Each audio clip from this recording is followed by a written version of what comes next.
Good evening, everyone. Welcome to Blacklogic. Unfortunately, we had a cancellation, more like a postpone. We're still going to have Chicago Red on the broadcast, and we're going to speak mostly about illegal immigration when it comes to Chicago altogether.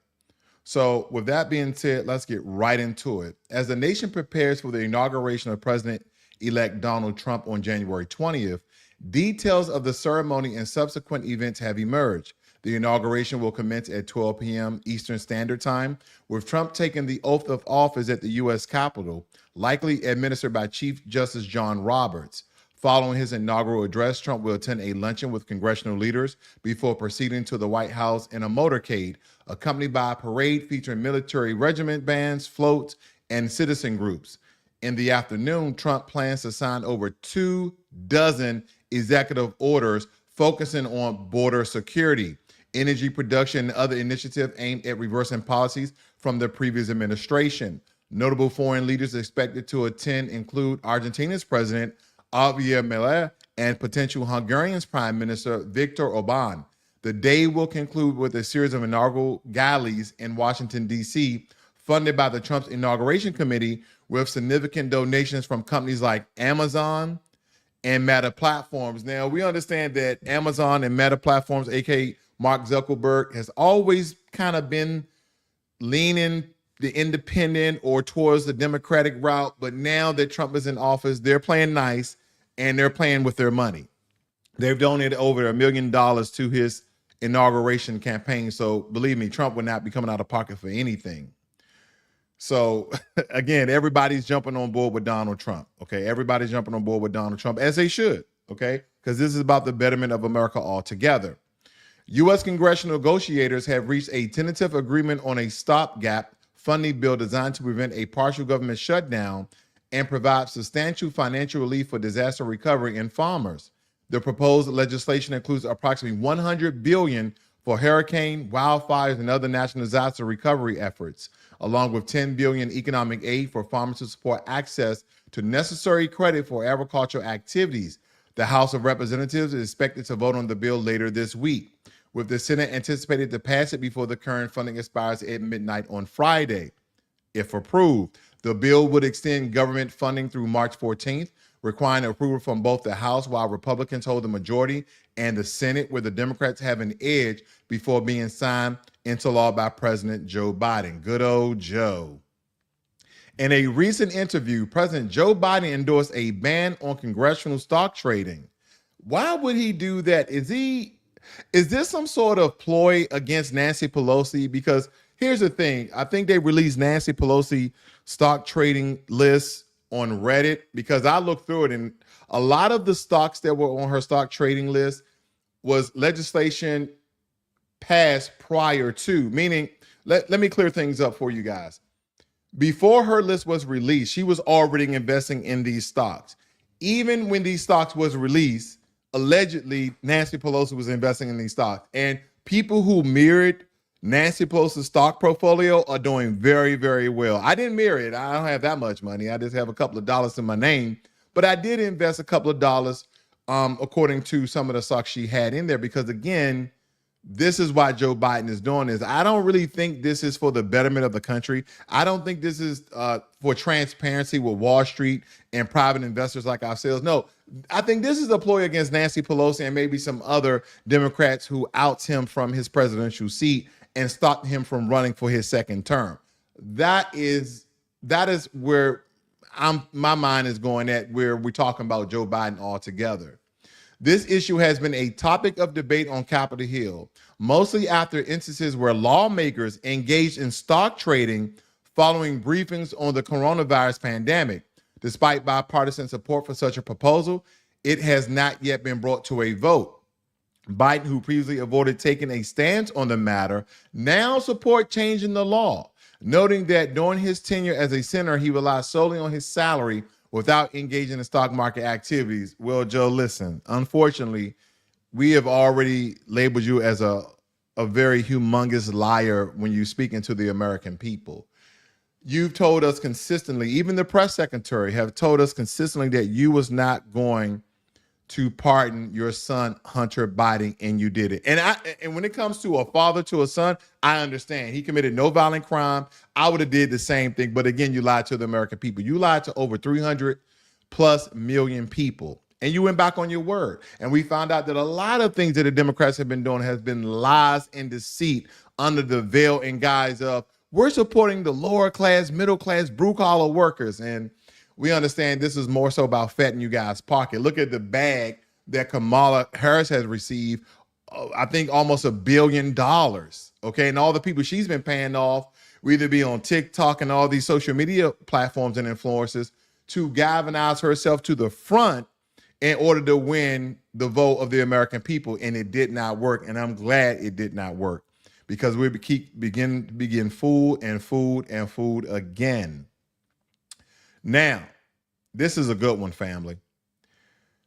President-elect Donald Trump's incoming border czar, Tom Homan, has announced plans to commence mass deportations in Chicago. And again, I'm going to have Chicago Red on here. We had some unforeseen circumstances that we couldn't meet this certain time constraint this afternoon, but we will have that broadcast. I think it's going to be very powerful. I think she has a lot of insider insight because she's on the ground and she's an activist to get a lot of the illegal immigrants out of their community that has been using up their resources and committing crimes in Chicago. Now, at a recent event, Homan criticized Chicago leadership, stating Chicago is in trouble because your mayor sucks, Brandon Johnson, and your governor sucks. He urged Mayor Brandon Johnson and Governor J.B. Pritzker to cooperate with federal immigration enforcement efforts, warning of legal consequences for those who harbor and conceal illegal immigrants.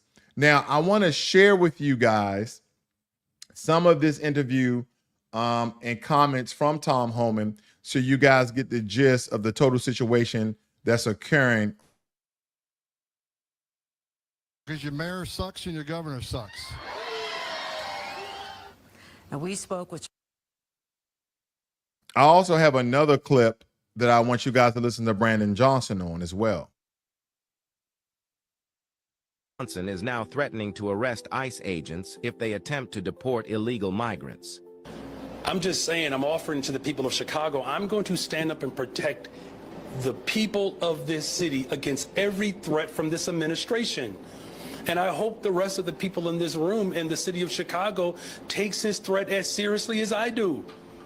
Undermining public accommodations, going after undocumented people, it's a threat to our civility and to our democracy.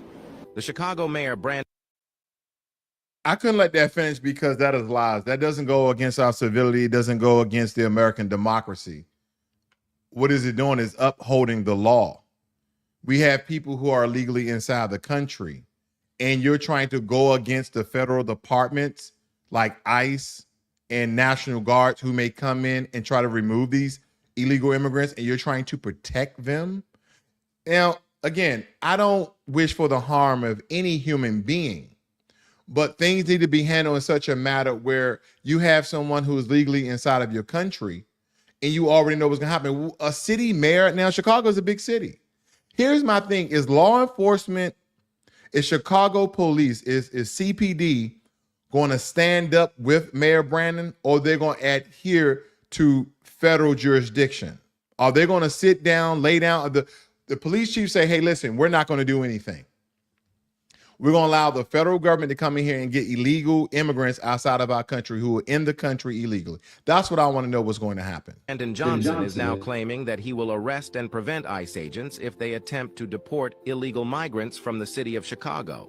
The mayor claims that they are citizens and that he will do anything to protect them. The Chicago mayor... Okay, I'm very, very confused on how he's stating that illegal immigrants are citizens. Okay, just because you cross the border doesn't make you a citizen.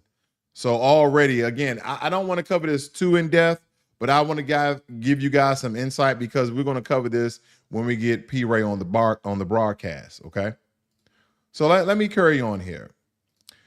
In a notable policy shift, New York City Mayor Eric Adams has expressed willingness to corroborate with the incoming Trump administration on deporting illegal immigrants involved in violent crimes. Following a meeting with Tom Homan, Adams indicated plans to reopen an ICE office on Rikers Island to facilitate these deportation, despite potential legal challenges and opposition from immigrant advocacy groups. Now, of course, Mayor Adams has his own slew of problems. He is still dealing with a lot of the scandals and scams of him receiving foreign funds. So he has that going against him. And I understand why he changed his stance. Because if you want any leniency, if you want any pardon from Donald Trump, then you don't want any resistance when it comes to the mass deportation of these illegal immigrants. That's number one.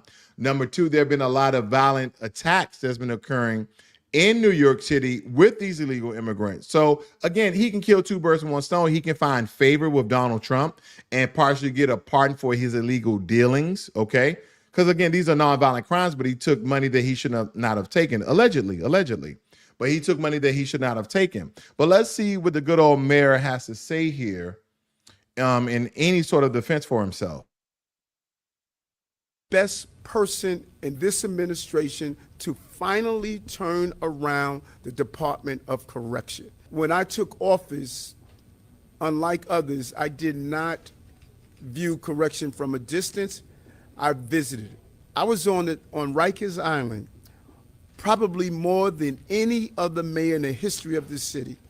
And I was very clear when I picked Commissioner Molina and stated that we needed to move on a pathway to turn this system around that was dysfunctional at the highest level. All right. So again, Mayor Adams is definitely jumping on board with the Trump administration and eradicating and deporting illegal immigrants that are inside the country, okay, that are inside the country. And that's very notable. We should definitely point those things out because Tom Homan has revealed that he is in discussion with foreign countries to accept deported individuals because we're not allies with Venezuela, by the way. We're not allies with Venezuela at all.